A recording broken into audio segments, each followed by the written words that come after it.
با بهترین آرزوها خدمت شما بینندگان گرامی، شما که به تماشای برنامه راه آینده، برنامه حزب مشروطه ایران از طریق شبکه سراسری تلویزیون کانال پارس نشسته اید. در هفته‌ای که گذشت، روز سه‌شنبه، شهریار ایران در کتابخانه ریچارد نیکسون جایزه معمار صلح را از این کتابخانه دریافت کرد و سخنانی در این مورد ایران میریم و باز می‌گردیم.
Distinguished guests, dear friends, and fellow advocates of freedom and peace.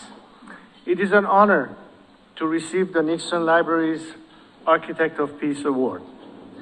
I extend my heartfelt gratitude to the leadership of the Nixon Library, the Nixon Foundation, and all those who continue to preserve the legacy of a great statesman, President Richard Nixon. This honor is especially meaningful not only because of President Nixon's towering contributions to global peace, but because of the deep personal connection between President Nixon and my family.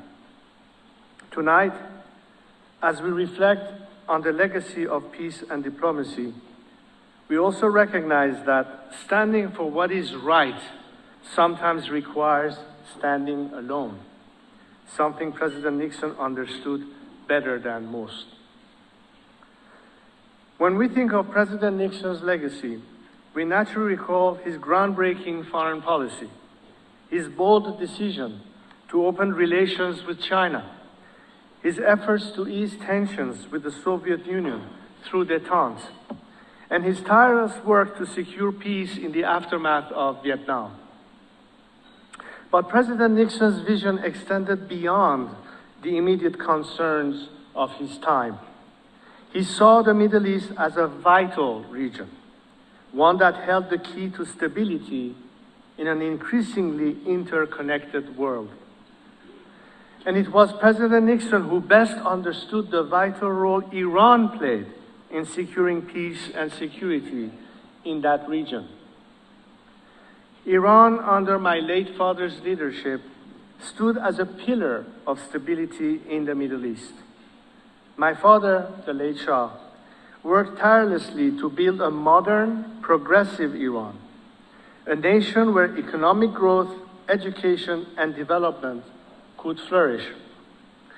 And throughout those years, President Nixon stood as a trusted ally and a steadfast friend of Iran. He recognized, long before many others, the importance of a strong, peaceful Iran in safeguarding the Middle East. But tonight, I wish to reflect on something much more personal. For me, President Nixon's legacy is not just one of foreign policy, but one of friendship. Friendship and loyalty in the truest sense of those words. Many of you know the difficult history of my family. When my father was forced into exile, the world was quick to turn its back.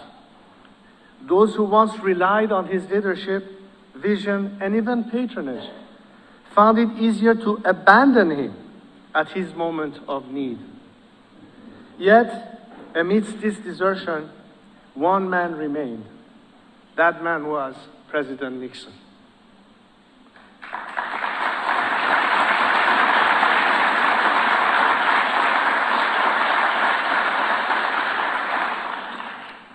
When my father passed away in 1980, President Nixon did not hesitate to travel to Egypt for his funeral. In doing so, he joined President Anwar Sadat as one and the only two world leaders of significant global stature to attend. Despite the shifting political winds, despite the ease with which so many others had turned away, President Nixon chose to stand by his friend, and in doing so, he stood by the people of Iran. It was not a decision based on political expediency. It was a decision rooted in integrity and conviction. President Nixon knew what so many others chose to forget, that true friendship is not about convenience, not performatively, but instinctively. He knew that standing on the right side of history meant doing so even when it is not popular. Today, as I reflect on those difficult years, while I feel immense personal affection and appreciation for Presidents Sadat and Nixon, I feel no bitterness toward those other world leaders who abandoned my father and my nation. Indeed, I do not think much about them at all. For me, the greatest recognition does not come from the actions of world leaders or political figures. It comes from the people of Iran themselves.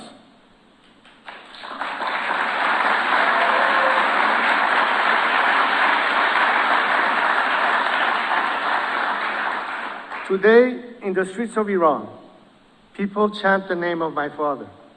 They remember him not simply as a leader of a bygone era, but as a symbol of sovereignty, progress, pride, and service to the nation. Despite the decades that have passed, his memory is alive in the hearts of Iranians. His greatest vindication comes not from the actions of governments, but from the voices of ordinary people who honor his legacy. I spoke of President Nixon standing alone. Often those fighting for Iran's liberation did so alone, and against the pressures of the global media and establishment.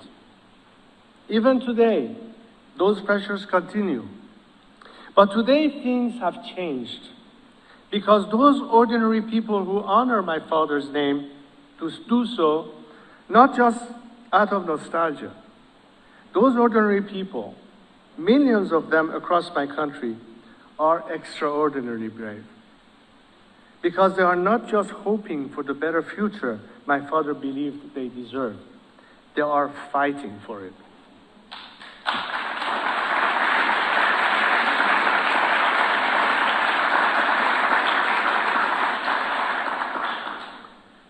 I was often told that I would not get far in my campaign for my country because I did not have the apparatus of state, certainly not the proper funding, and no army. But now, I have such an army. my extraordinary brave compatriots.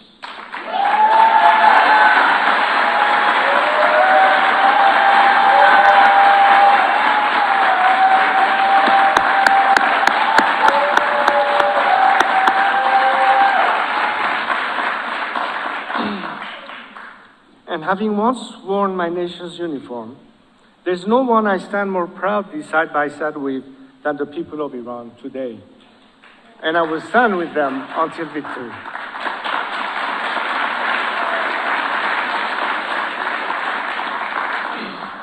And so, as I accept this award tonight, I do so not just for myself. This honor belongs to the people of Iran. They are the true architects of peace. For decades, they have endured unimaginable suffering under a brutal regime that has sought to extinguish their hopes and dreams.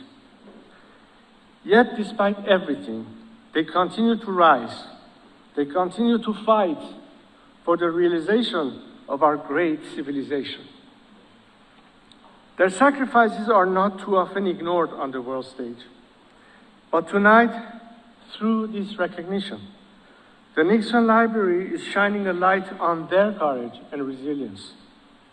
Just as President Nixon once stood with my father, the Nixon Library now stands with the Iranian people, choosing not to follow the easy or popular path, but to stand on the side of truth and justice.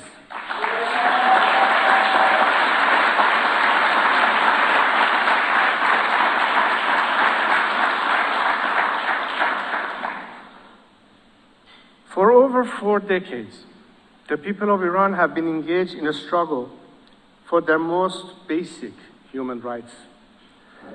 They have faced persecution, imprisonment, torture, and death, all for daring to demand what should be guaranteed to all: the right to live in peace, to express their beliefs freely, and to choose their leaders without fear. From the student movement of 1999 and the regime's deadly attack on the Tehran University students' dormitory, to the protests of 2009, where millions took to the streets in the name of freedom, to the freedom fighters of November 2019, to the brave youth of today who risk everything by defying the regime's oppressive laws, these are the true architects of peace. Their struggle is not for power or for conquest. It is for the simple yet profound right to live in dignity. Yet we stand at a dangerous juncture. The winds of war are blowing across our region. But let us be clear, this is not the war of the Iranian people. This is the war of a dictator, Ali Khamenei, who thrives on division and conflict.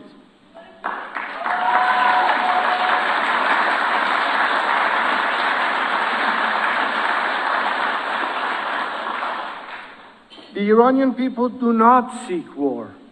They seek peace, security, and a future free from tyranny. They are fighting for that future. Theirs is not just a quest to free Iran, but to free the Middle East, Arabs and Israelis from the terror of the Islamic Republic. It is because of them, my dear compatriots, that I have stayed in this fight. I seek nothing for myself, only to serve them. So as long as I live, I will continue my lifelong mission to free Iran from this oppressive regime.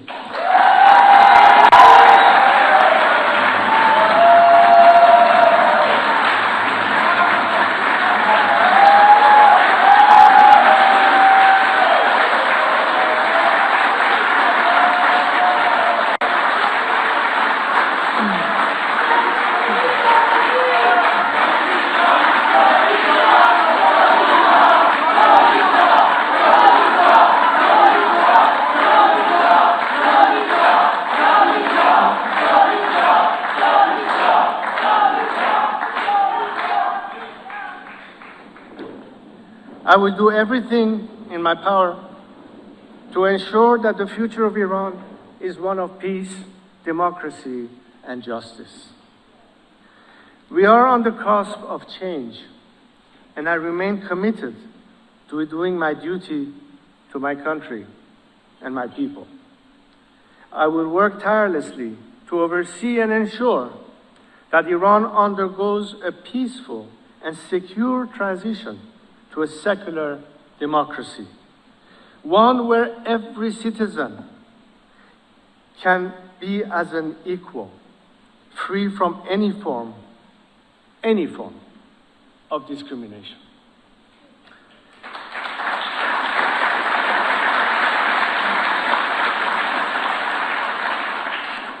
In this mission, I draw inspiration from the great leaders of my youth, my own father, President Sadat, and President Nixon. These men understood that peace is not simply the absence of war, but the presence of justice, dignity, and freedom. They were architects of a better world, and it is their legacy that I seek to carry forward.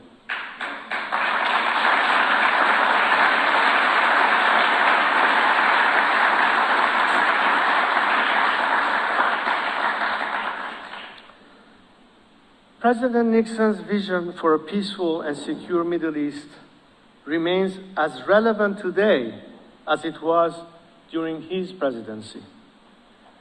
His boldness in pursuing peace, his willingness to challenge the status quo, and his unshakable belief in freedom continues to inspire me. As I accept this award, I do so with not hope, but belief that we are nearing the day when the Iranian people will once again take their rightful place in the world, a free, democratic, and peaceful Iran.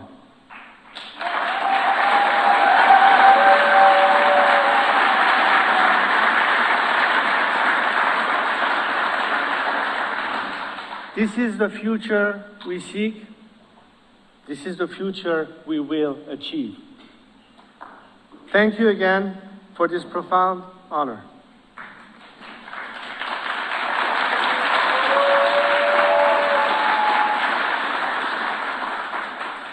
I accept it in memory of all those Iranians who have lost their lives in the battle to reclaim Iran. As President Nixon's epitaph says, the greatest honor history can bestow is the title of peacemaker. Tonight, you have honored the memories of my fallen compatriots.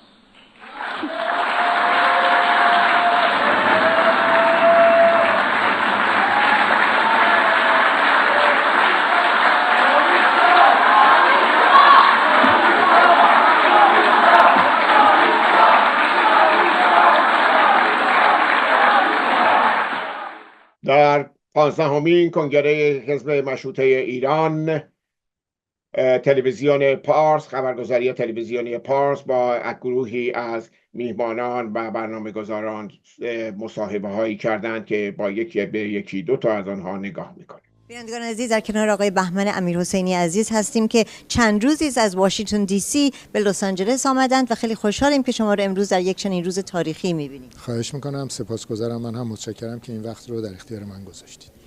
نظر شما در رابطه با یک چنین روزی و 15مین کنگره حزب مشروطه چیست؟ حزب مشروطه ایران در 30 سال گذشته نشون داده که به اصول اساسی بنیاد خودش، منشور خودش پایدار مونده و خوشبختانه به هیچ وجه انحراف حاصل نکرده از راهی که در پیش گرفته. اون راه حفظ تمامیت ارضی ایران، برقراری حکومت غیر مذهبی است، جدای دین از حکومت و رعایت حقوق بشر در ایران و تعیین نوع حکومت آینده ایران از طریق شرکت همه مردم در یک رفراندوم و نگارش قانون اساسی جدیده. ما به این در واقع وفادار موندیم و در این راه همواره گام برداشتیم. بله. و شما برای پیغامی که ازتون میخوام بفرستید به همه هموطنان عزیز ما در سراسر جهان در رابطه با اتحاد و وحدت و یونیتی چیست؟ مسلماً بدون اتحاد همه مردم ایران نمی شود از عهده رژیم سرکوبگر جمهوری اسلامی برآمد. تنها با اتحادی که هر فردی، هر گروهی، هر حزبی در عین حال اون عقاید فکری خودش رو حفظ کنه، ولی متحد باشه در امر مبارزه با رژیم ستمگر جمهوری اسلامی، رژیم غارتگر جمهوری اسلامی، و با یک برنامه‌ریزی درست و اتحاد همه افراد، همه گروه، همه طرز فکرهای بتونه علیه این رژیم خونخوار در واقع گام به گام جلو بره و به آزادی و رهایی ایران دست پیدا کنه. در شرایط بسیار بحرانی هستیم در سراسر جهان، خصوصا در خاورمیانه. چه نظری در این رابطه دارید و چه اهدافی ما باید داشته باشیم؟ عامل اصلی این بحران در خاورمیانه فقط و فقط جمهوری اسلامی است. حزب الله لبنان بعد از 1981 ساخته شده، ایجاد شده، یعنی در واقع با پول ملت ایران و توسط رژیم جمهوری اسلامی. در این سالها جمهوری اسلامی با تجهیز، با تسلیح، با فرستادن چه مستشار نظامی و چه کمک‌های مالی بسیار، صحبت از سالی 1-2 میلیارد دلار هست، توانسته این سازمان تروریستی رو پرورش بده. همونطور که در چند سال گذشته در مورد حوثی‌های یمن این کارو کرده، در مورد عراق این کارو کرده، به حماس این کمکو کرده، و اونها یعنی این گروه‌های تروریستی شرایطی رو امروز در خاورمیانه ایجاد کردند که میتونه متاسفانه سایه جنگ بر سر ملت ایران هم بیفته و علت اون فقط و فقط جمهوری اسلامی است. این که مردم چه باید بکنن؟ باید اتحاد خودشون رو حفظ کنن، به هیچ وجه در واقع در دام فریبکاری جمهوری اسلامی نیفتند. ناسیونالیسم کاذبی که جمهوری اسلامی داره در واقع تبلیغش رو میکنه اون رو کنار بگذارن و یک صدا اعلام کنند که این جنگ ما نیست، جنگ جمهوری اسلامی است، و پشتیبانی خودشون رو در هر شرایطی از این رژیم کنار بکشن، نشون ندند، یعنی در واقع پشتیبانی نکنن و رژیم رو تنها بذارن. امری که در پایان جنگ 8 ساله با عراق هم پیش افتاد، یعنی در آغاز ایرانیان برای نجات مملکت به جبهه‌های جنگ رفتن، اما وقتی دیدن که هدف جمهوری اسلامی نجات ایران نیست بلکه رفتن به قدس و کربلا و مسائلی است که ربطی به ایرانی‌ها نداره، شاهد این بودیم که شمار داوطلبان کم شد. این رو اسناد تاریخی هم نشون میده و خمینی ملعون مجبور شد که جام زهر رو سر بکشه. این بار هم اگر جنگ اتفاق بیفته مسئولیت اصلیش متوجه جمهوری اسلامی است و مردم ایران باید خودشون رو از این جنگ کنار بکشن. تشکر بسیار از صحبت‌های شما و وقتی که در اختیار ما قرار دادید.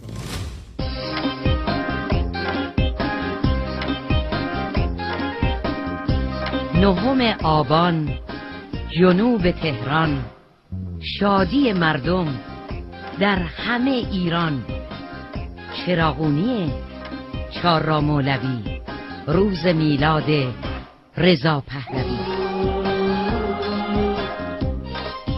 رضا پهلوی بچه مولوی، وارث تاج و تخت خسروی.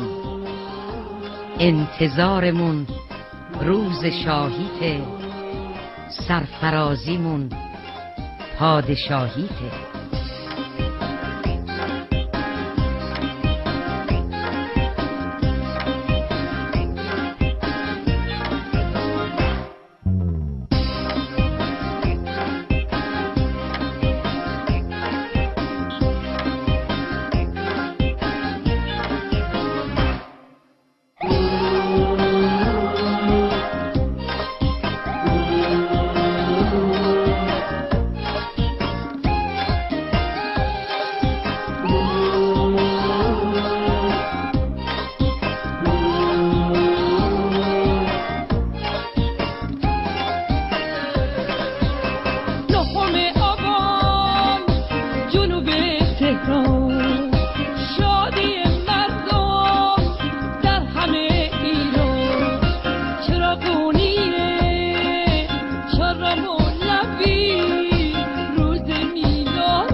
شادی میخواد کنار تو تو شهر عشق یه پارچه آبادی میخواد.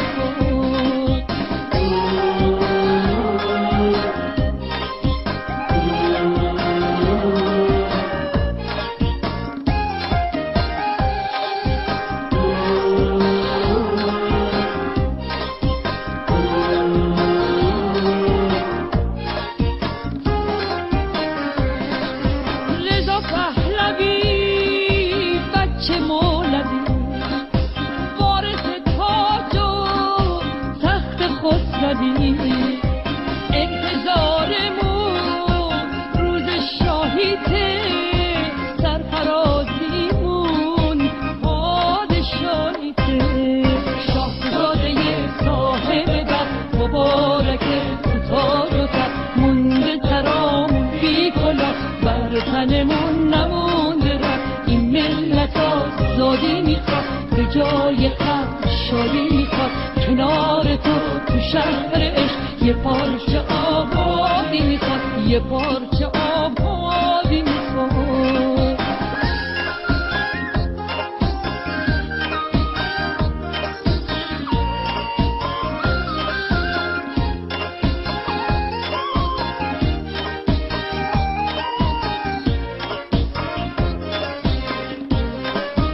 با فرخیان مردم ایران با دشت تو رو از خدا میخوان که اگه اشتباه کردن کفر نعمت پادشاه کردن به جبران این ناکاسه گناه افتادنشون به روز سیاه.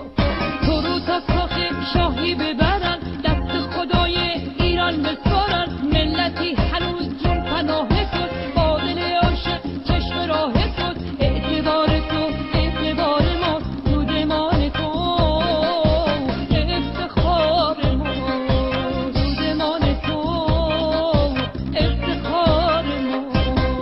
شاهزاده صاحب بخت مبارکه تو تاج و تخت مونده ترامون بی کلاه بر تنمون نمونده رفت. این ملت آزادی میخواد به جای غم شادی میخواد کنار تو تو شهر عشق یه پارچه آبادی میخواد. یه پارچه آبادی میخواد.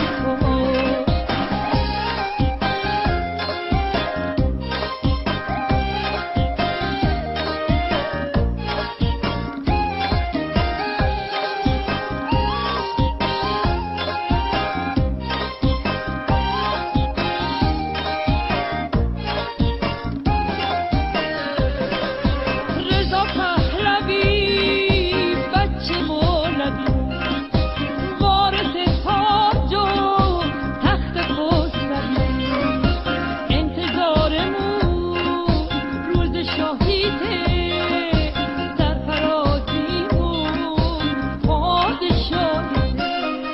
شاهزاده صاحب بخت مبارکه تو تاج و تخت مونده سرامون بی کلاه بر تنمون نمونده رفت. شاهزاده صاحب بخت مبارکه تو تاج و تخت مونده سرامون بی کلاه بر تنمون نمونده رفت.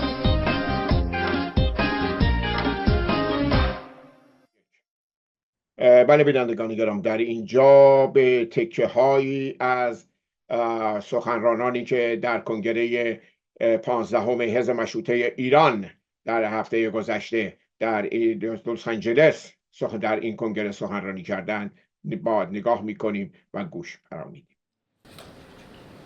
تشکر میکنم از آقای صدیقی. در این قسمت آقای اسماعیل نوری‌علا، شاعر و روزنامه‌نگار از جنبش سکولار دموکراسی ایران از طریق ویدیو با ما همراه خواهند بود.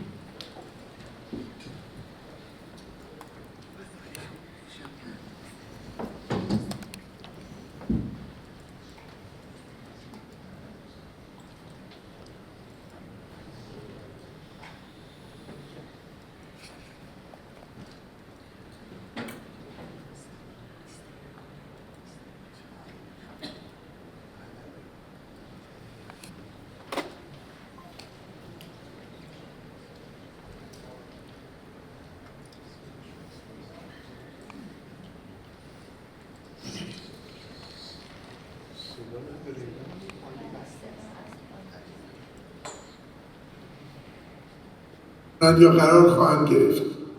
حزبی که اکنون یکی از با درودهای گرم و دوستانه به اعضای محترم حزب مشروطه ایران، لیبرال دموکرات و به خصوص دوستان عزیزی که در رهبری این حزب قرار دارند یا قرار خواهند گرفت. حزبی که اکنون یکی از نهادهای اولیه سیاسی محسوب میشه که پس از شورش کور 57 در خارج کشور به وجود آمده و اکنون درختی کهنبیخ و خوش سابقه در سپهر سیاسی ایران محسوب میشه. در واقع این سومین باریه که من افتخار ایراد گفتاری در کنگره های حزب شما رو داشتم، با این تفاوت که در اون دوباره نخست خود رو چندان با شما درآمیخته نمیدیدم، اما به لحاظ اینکه پذیرش نهادهای سیاسی مختلف و در واقع تکثرگرایی سیاسی در دموکراسی امری واجبه، خود رو موظف میدونستم که دعوت عزیزان حزب شما رو پذیرفته و با پیامی بر موجودیت و حقانیت و کارایی حزب شما تایید کنم. اما این بار خودم رو بسیار نزدیکتر به شما میبینم، چرا که در طی 10 سال اخیر همواره بیشتر و بیشتر به هم نزدیک شده ایم و به خصوص در طی 2 سال پیش از همه‌گیر شدن کووید توانستیم 8 اعلامیه مشترک منتشر کنیم و در سال جاری هم این فرصت پیش آمده که حزب مطبوع من به همراه جبهه 7 آبان دست به همکاری تنگاتنگ با حزب شما بزنه و بر ایجاد مرکز رایزنی و هماهنگی نیروهای دموکراسی خواه ایران مدار همت بگماره. اما من فکر میکنم که فراتر از این پیوندهای سازمانی، تشکیلاتی یا اجرایی بین حزب ما و حزب شما از لحاظ جهانبینی و نظریه پردازی و آینده نگری هم پیوندی عمیق وجود داره که باعث شده این بار استوارتر از گذشته دست در دست هم در مسیر براندازی حکومت مسلط بر کشورمون اقدام کنیم. این پیوند از نظر من در باور هر دو حزب ما به دموکراسی ریشه داره، چرا که نحوه نزدیکشت این دو حزب به موضوع دموکراسی نه امری متخالف که پدیده‌ای مکمل است و در واقع ما از دو راه مکمل هم به مفهوم واحد دموکراسی رسیده ایم. در این مورد اجازه بدید توضیح بدم. از نظر من دموکراسی در درون مثلثی شکل میگیره و کارا میشه که هر یک از 3 رأس اون در مفهومی بنیادین تجلی پیدا میکنن، به طوری که هر یک بدون اون دیگری کارایی چندانی نخواهند داشت. این 3 رأس که مثلث در برگیرنده دموکراسی رو به وجود میارند به نظر من عبارتند از سکولاریسم، پلورالیسم و لیبرالیسم. حزب شما به راهنمایی بنیانگذار خردمندتون زنده‌یاد داریوش همایون توانست روند مشروطه خواهی رو عاقبت در لیبرال دموکراسی معنا بکند و نشان بدهد که مشروطه واقعی بدون لیبرالیسم یا رهایی طلبی و رهایی شدگی به دموکراسی نخواهد رسید. فراموش نکنیم که حکومت سرکوبگر اسلامی در کشور ما کار خودش رو با تبدیل لیبرال بودن به گناهی حتی در خل اعدام آغاز کرده بود و داریوش همایون این شهامت رو داشت که برخلاف جریان اون سیل خروشنده شنا کنه و از لیبرالیسم معنای شریف رو به نسل‌های پس از شورش ارائه بده. ما سکولار دموکرات ها هم 17 سال پیش از سکولاریسم آغاز کردیم و معنای کلاسیک اون رو از جدایی مذهب و حکومت به جدایی همه ایدئولوژی های تمامیت‌خواه مذهبی و غیر مذهبی از حکومت مبدل ساختیم. در 2010 شبکه سکولارهای سبز برای دموکراسی رو ایجاد کردیم و 3 سال بعد هم اون رو به جنبش سکولار دموکراسی فرا رویاندیم و از دل اون جنبش در 2015 حزب سکولار دموکرات ایرانیان و در 2017 مهستان سکولار دموکرات های ایران رو بیرون کشیدیم.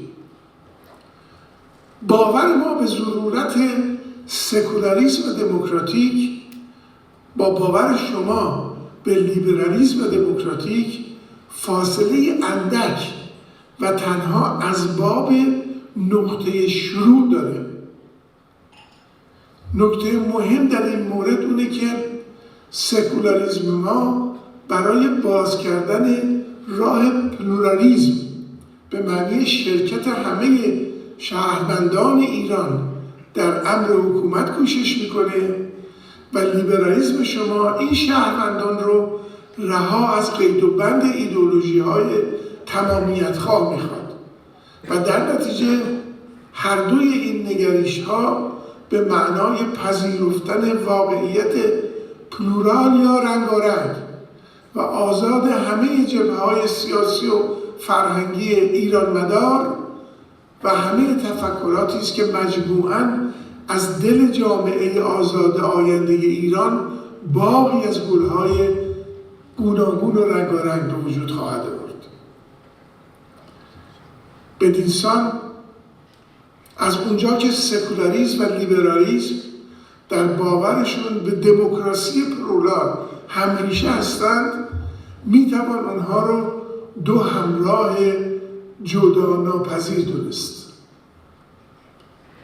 و من که در این لحظات سرنوشت‌ساز از تاریخ معاصر وطنمان با خوشحالی و سرفرازی در کنگره حزب شما سخن میگم، براتون انتخاباتی سنجیده و راهی هموار و آینده ساز آرزو میکنم و یقین دارم که تا این پیوند ریشه‌ای بین ما وجود داره میتونیم به تحقق آرمان ایرانی سکولار، لیبرال و پلورال که به دموکراسی، آزادی و آبادی میهنمون منجر خواهد شد ایمان داشته باشیم.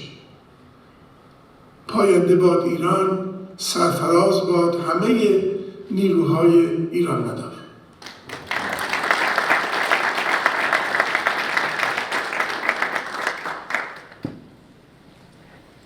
دوستان گرامی، برنامه رو ادامه میدیم با سخنانی از خانم هنگامه عباسی، زندانی سیاسی، روزنامه‌نگار و خبرنگار و برنامه‌ساز تلویزیون. خانم عباسی، خواهش میکنم بفرمایید.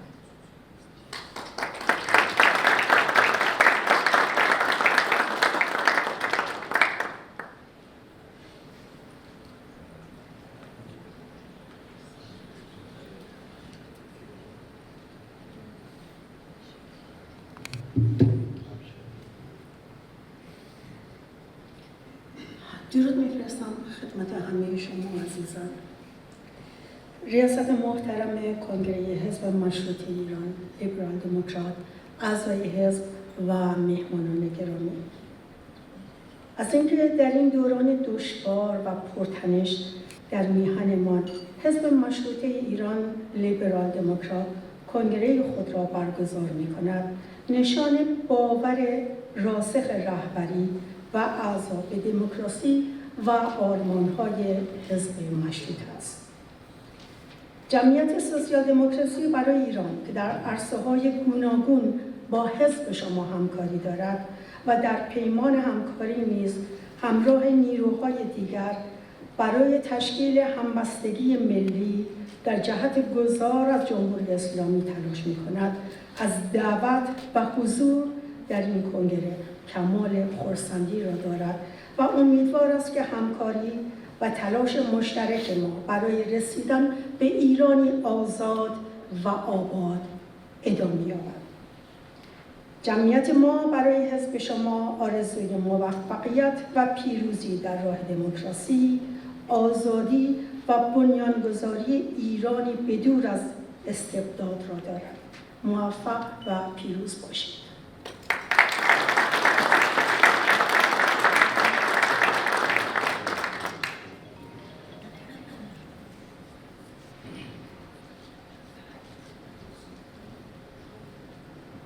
در این قسمت آقای یزدان شهدایی از شورای گذار از طریق ویدیو با ما همراه خواهند بود.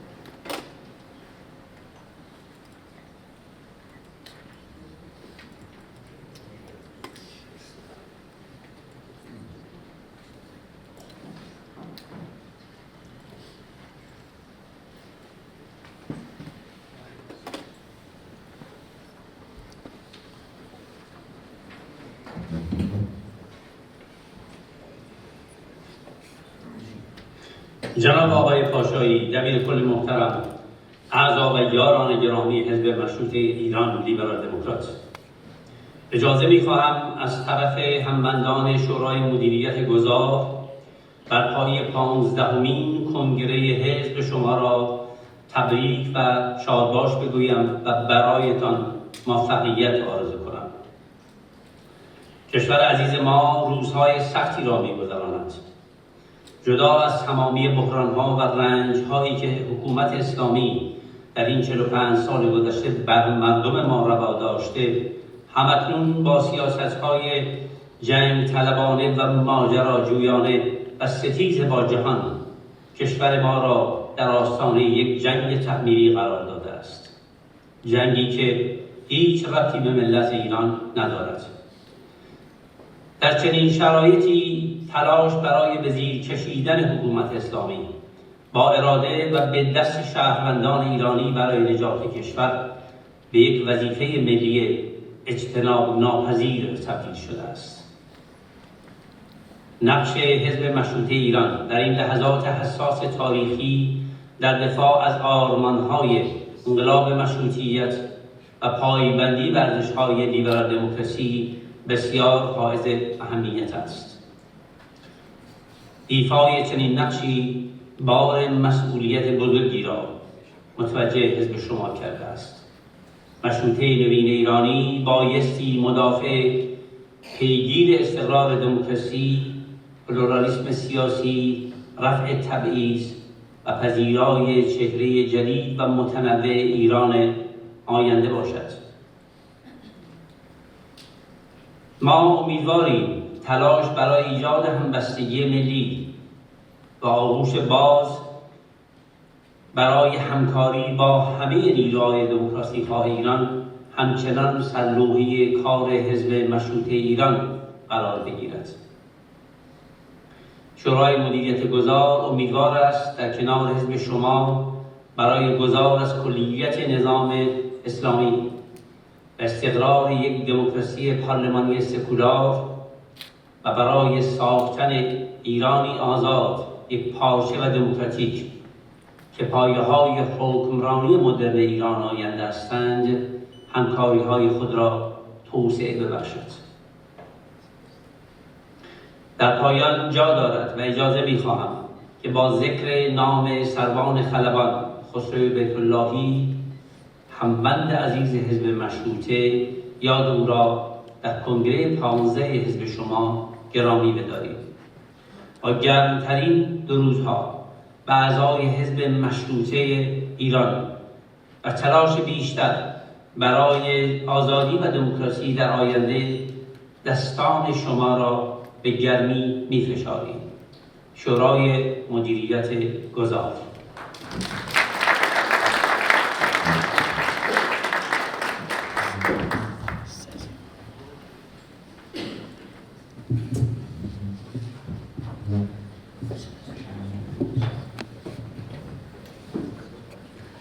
حضور دوستدار محترم، سخنران بعدی ما خانم آرزو رشیدیان هستند، عضو حزب مشروطه ایران، که درباره نقش زنان و دختران در راه مبارزه با جمهوری اسلامی با ما به زبان انگلیسی سخن خواهند گفت. خانم رشیدیان بفرمایید.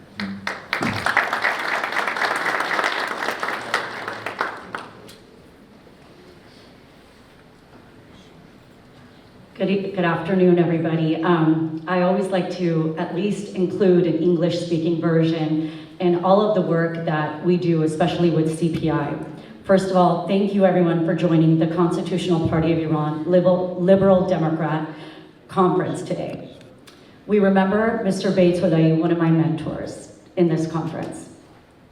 The work and fight within the past has been extraordinary by members of CPI, by supporting political activists, coordinating projects around the world, and fighting against the Islamic Republic of Iran and being a voice for the voiceless.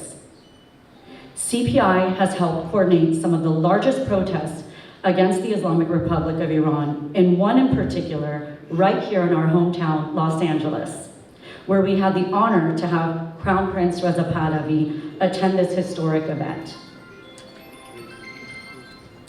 For decades, we have fought against the Islamic Republic in Iran. However, the Women Life Freedom Movement proved to be the most prominent movement that truly exposed the Iranian regime for its brutal nature. The women's movement بله، جمهوری اسلامی هر روز به قهقرا می رود و جایی که دیگر اصلا قابل اعتنا نیست. به گزارشی که میرس نگاه میکنیم نشان میده که آقای اردوغان وقتی که وارد جلسه میشه بدون اینکه کوچکترین اعتنایی به جناب آقای پزشکیان به اصطلاح رئیس جمهور جمهوری اسلامی بکنه، به سراغ آقای السیسی میره، با ایشون و دیگران دست میده و میره داخل صف میسته. پزشکیان، جمهوری اسلامی بی پزشکیان.